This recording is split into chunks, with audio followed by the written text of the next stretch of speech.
Rahmir and Deshaun? Rahmir's out. Deshaun will play.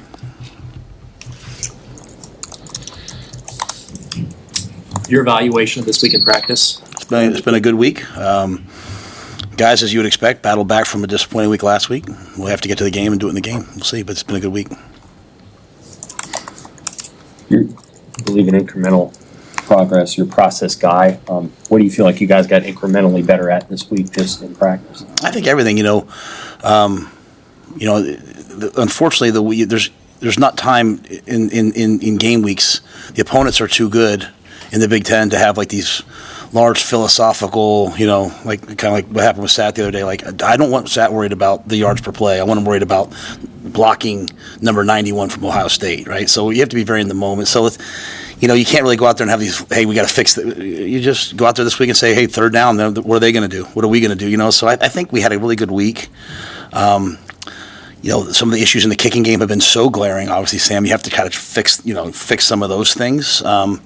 But we've been working on those since over the bye week, right? Just constantly. But you also have to get ready for Ohio State and what they do. So there's not a lot of time, not a lot of reps, So, but I think at the end of the day, we put last week behind us. We move forward and we get ready for this amazing football team we're playing and this amazing opportunity to go on the road. And so I think we got better at a lot of things. Back to the Barney play, we didn't really ask much about it, but was he trying to return that, the Barney play, the kickoff? Was he trying to return that, or did he think he stepped out of bounds, was trying to get it to the 35? What was the... Yeah, we showed the play in the team meeting, and the amazing competitor he is. He said, Coach, that's a catastrophic, terrible mistake by me. What we'd like him to do is either let it go, or... what we train them to do when the ball's there by the sideline is to go over, put your foot out of bounds, and catch the ball.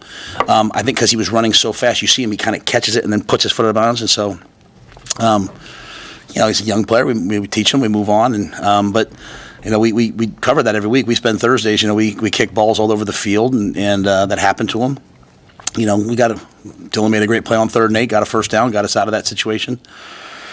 But yeah, I think he was just trying to. He was excited to go play, and the ball was kicked to him. He wanted to go return it. Jacory's a competitor, and it just didn't work out right. So we just keep trying to coach through it. Fidone got going a little bit in that game Saturday. Is that something he can maybe build on the way he was involved? Yeah, no one. You have a game like that, and the score's not going your way. You still got to go play, right? And so you can't control how everyone else is playing. I thought Thomas caught the ball with his hands, one versus man, made some big plays. He's getting better and better and better.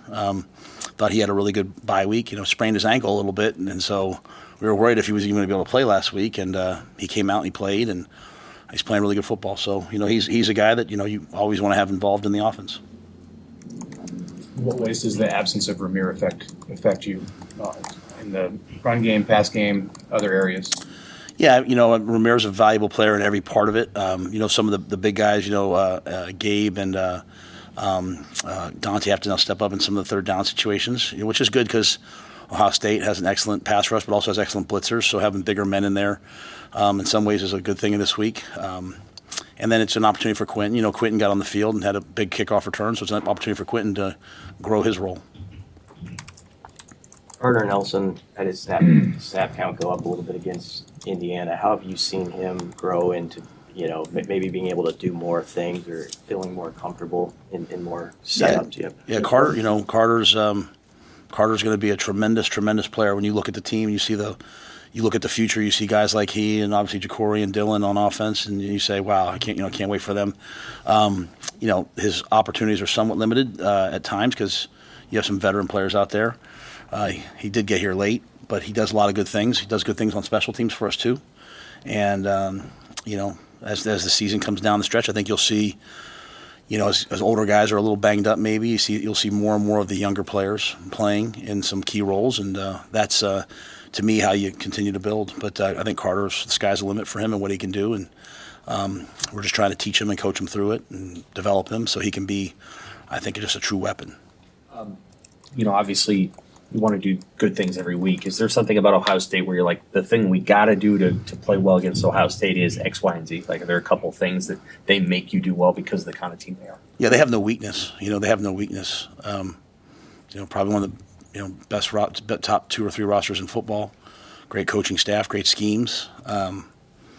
So it's just it's just one of those deals where you have to go play well. Let's start with the simple things we talked about all year, like like last week was the first week we didn't win the turnover battle, right? So it ends up the way it ends up. So you come back this week and you don't reinvent yourself. You say, hey, we got to win the turnover battle. Coming out of the bye week on offense, we talked a lot about getting better on third down. We were 7 of 16 on third down last week. So I just think Ohio State's a great team. It's a great opportunity for our guys. We have a lot of really, really, really good football players. Guys are going to play for a long time in the National Football League, both seniors and freshmen. So you have a chance to go out and challenge yourself against the best and see where you are and develop it from there. So I don't think it's any one specific thing, Sam, other than we have to go play well. Pursuant to the analytics discussion, do you guys just get like a statistical snapshot? I'm sure each week. Mm-hmm. Is there some analytic as it relates to offense or defense that you pay particular attention to that's interesting to you? Yeah, I'm really more like down the Bill Connolly world of EPA and stuff like that, like just yards per game and things like that. Like there's I don't spend as much time on that maybe as I do some of the other things, but on defense, havoc rate and things like that matter to me. So I'm really into that whole world.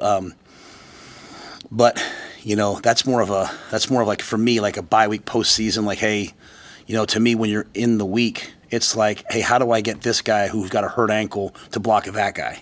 How do I get this guy? It's not Madden, and so, but in the off season, I think you build yourself around those things. Like, hey, we have to improve in these areas. The things in season we're really, really spend a lot of time on, though, are, like things we believe in, like turnover rate and very, very simple things, if